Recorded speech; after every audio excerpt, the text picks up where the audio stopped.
You never forget the sound of a Category 5 hurricane. It's raining like crazy outside now. It's not just the wind, it's a physical presence, a constant screaming pressure that feels like the world is tearing itself apart. And on October 28, 2025, when Hurricane Melissa made landfall, it felt like it was going to wipe out the entire country with one big swoop. The winds hit 105 miles per hour. It was the strongest storm to ever strike Jamaica. In the hours that followed, the screaming wind was replaced by a different sound. Silence and darkness. A profound, unnerving quiet.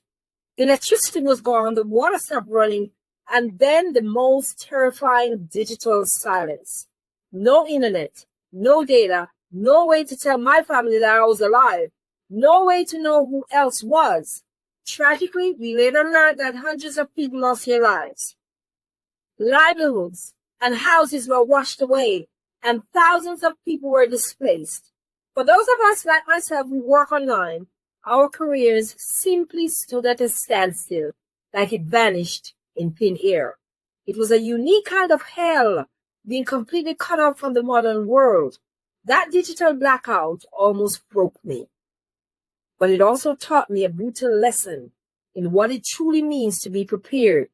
And it led me to one tool that would have changed everything. Stick with me and I will reveal this at the end. Trust me, you don't want to be without this one thing in a crisis like a Category 5 hurricane. In the first few hours of that hurricane, the priority was just survival. Checking on neighbors, clearing what debris we could, trying to grasp the sheer scale of devastation. But as the hours bled into days, a slow burn panic started to creep in. My entire life, my income is built on being connected to the internet. I'm a content creator and a consultant. So my office is in the digital cloud. And just like that, the cloud was gone, all gone. The island's main internet providers, Flow and Digicel, were completely offline. Their infrastructure, the fiber optic cables that they use, the cell towers, it all depends on a functioning electrical grid. And that grid was completely gone. We found out later that national internet connectivity had plummeted, and in the hardest hit parishes, it was near zero. Imagine your office, your bank, your news resource, and your only way of talking to everyone that you love, all just ceasing to exist at the same time. Every morning, I'd power up my phone, praying to see a single bar of signal. Nothing. The battery would die, and I'd spend hours charging it with a small solar bank that I had, just to repeat the whole draining process all over again every day. It was a miserable cycle of hope and despair. News came in fragments through word of mouth or the crackle of a battery-operated powered radio. Rumors spread way faster than facts. Is the airport open? Are the roads clear? Is help on the way? Nobody knew for sure. Deadlines were obliterated. My income dried up completely. That financial anxiety was a constant, gnawing pressure, second only to safety. This wasn't some inconvenience. This was being completely severed from the global community. We were trapped in a bubble of suffocating silence and darkness, and it was scary. We always take it for granted that this invisible web that connects us to each other, assuming that it will always be there. Hurricane Melissa taught me in the most visceral way possible that this assumption is a dangerous one. Our traditional internet infrastructure is incredibly fragile. It's a chain, and when one link like the power grid breaks, the whole system collapses. That experience forced me to ask a question I'd never even considered. How do you build a life, a career that doesn't depend on that fragile chain? For 12 agonizing days, from October 28, 2025 to November 9th, 2025, just about 2-3 days ago, that was my reality. 12 days of digital darkness. And then I started to hear whispers about a solution, about aid workers and government agencies who were getting online, coordinating relief efforts even in the most devastated areas. How were they doing it? I wanted to know. And do you know what the answer was? Guess what it was? I bet you never guessed. It was Starlink. While the rest of us were in a communication blackout, they were deploying these small satellite dishes and creating pockets of connectivity. It was a total revelation to me. Starlink from SpaceX is a satellite internet system, but it's nothing like the satellite internet of the past. Instead of a few giant satellites way up in high orbit, Starlink uses a massive constellation of thousands of smaller satellites in low Earth orbit, which makes it so much easier for connections. Here's why that matters and why it's a game changer for disaster preparedness. Because I learned it the hard way. Ground-based providers like Flow and Digicel in Jamaica rely on a physical network of cables and towers that can be wiped out by wind or floods. And crucially, they need a local power grid to run. When that grid goes down, they go down too. Starlink, however, works completely independently of all of that. Its signal comes directly from space to your dish. As long as that dish has power and a clear view of the sky, you have high-speed internet that will never go away. It's a self-contained system. Seeing it in action was like watching magic. In a landscape of pure destruction by a hurricane, a small dish was pulling a high-speed connection out of thin air, allowing first responders to coordinate, families to reunite over video calls, and a sense of order to slowly creep back in. The government even began issuing advisories on how to set them up safely. It became a literal lifeline. That's when I realized that while I had prepared for the physical storm with stocking food, water, and batteries, I had completely ignored my digital existence and resilience. That was the mistake that cost me my peace of mind and my income.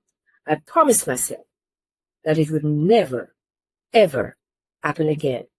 As soon as services were restored and life started calling back to normal, my very first priority was getting my own Starlink. I had to make sure I would never be digitally isolated like that ever again. If you live anywhere prone to hurricanes, earthquakes, or even just random power outages or natural disasters, this is the guide I wish I'd had and what you need. Let's go through the steps. Step 1, check availability and order your Starlink. The first thing is to click the link in the description that I have below to grab the SpaceX Starlink Generation 3 Standard Kit. And there is no contract, so you can cancel the service at any time. As of late 2025, Starlink is available across Jamaica and is always expanding. You place the order online and they ship the kit directly to you. It comes with the satellite dish, everyone calls it dishy, a base, a Wi-Fi router, and all the cables that you need. Step 2, choose the right plan. For most of us, there are two main plans to look at. Standard, what they used to call residential, and mobile is the next one, formerly called RV. The standard plan is a fixed spot, like your home, and usually it gives you the fastest speeds. The mobile plan is built for portability, roaming. You can pause and unpause the service month to month. That's what I like about it. This is perfect if you only plan on using it for emergencies, like the Hurricane Melissa, or for travel. For hurricane preparation, the mobile plan offers amazing flexibility because you can just activate it right before a storm is forecasted to hit. And that is cool. Don't you think? All right, let's continue to step 3. Step 3, installation is simpler than you think. Okay, this is the part that seems intimidating, but it's surprisingly easy. The number 1 rule, the dish needs a clear, unobstructed view of the sky. That's so that it can talk to the thousands of satellites flying overhead. In your yard, on the roof, even on the balcony, as long as it's not blocked by trees or buildings, you are golden. The kit comes with a basic stand, but you can also grab mounts for a more permanent roof installation. You run one cable from the dish inside to the router. Plug it all in, and the dish automatically moves itself to find the satellites. You don't have to do anything like that after you connect it. It's truly a plug-and-play setup. Step number 4, which is the most critical step. Pay attention because this is the most important piece of the puzzle. Starlink frees you from the local internet grid like Flow and Digicel, but you still have to power the dish and the router. The standard Starlink dish uses about 40 to 60 watts. A small gasoline generator or solar generator can easily handle it, plus your laptop and a few lights, or solar lights you can use. But an even better quieter solution is a portable power station, sometimes called the solar generator, from a brand like Jackery or Bluetti. These are basically big, silent, fume-free batteries you can charge from a wall outlet before the storm comes, or with portable solar panels during the outage. A decent-sized power station can run your Starlink for hours, keeping you connected when everything else is dark. This combination, Starlink plus a portable power station, is the absolute key to digital independence. I will have everything linked in the description. Now for step number 5, cost versus investment.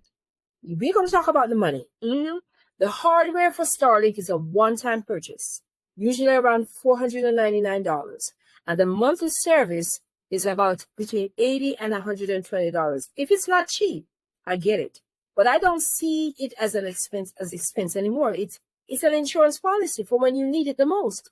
During those 12 days of digital blackout, I lost more than that in my income. But the cost of the anxiety, the fear, and not being able to contact my family, that's immeasurable. Money can't buy that. When you frame it as an investment in your safety, your sanity, your income, and your livelihood, the price tag looks very different.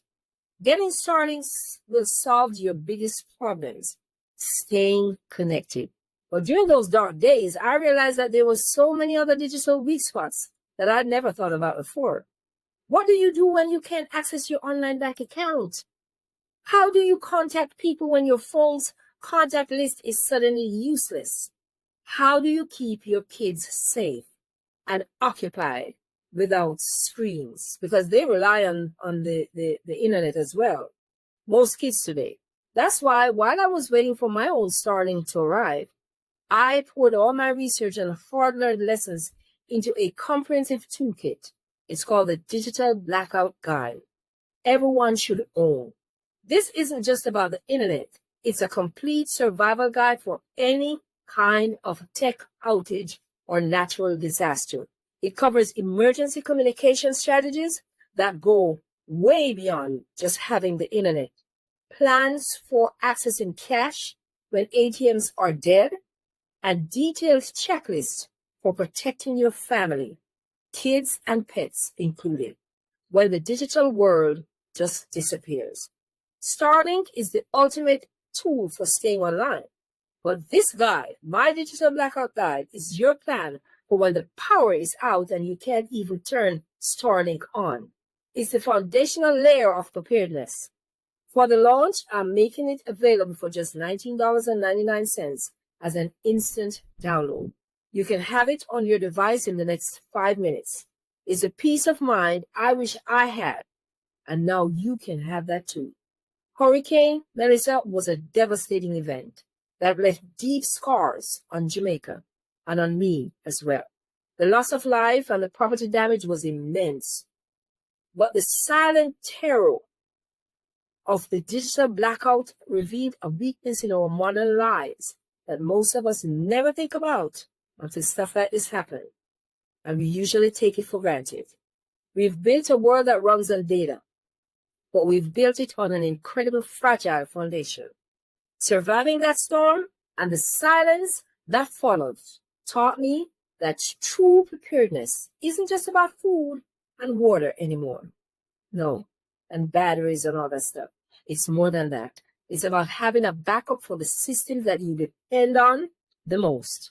For me, that means having my own source of power and my own connection to the world. So you bet I'm going to get a solar system. It's about taking back control. You survived the storm, yes. Now it's time to make sure that you're ready for whatever comes next.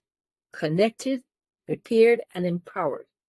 Don't wait for the next blackout to realize just how dark it can be and how lonely. And don't travel without some kind of preparedness either. Thanks for watching. Make sure you subscribe, because in my next video, I'm going to share how to handle air travel during a government shutdown. So make sure that you are fully subscribed and hit that notification bell so you don't miss out on that video. Thank you so much for watching, and I'll see you soon.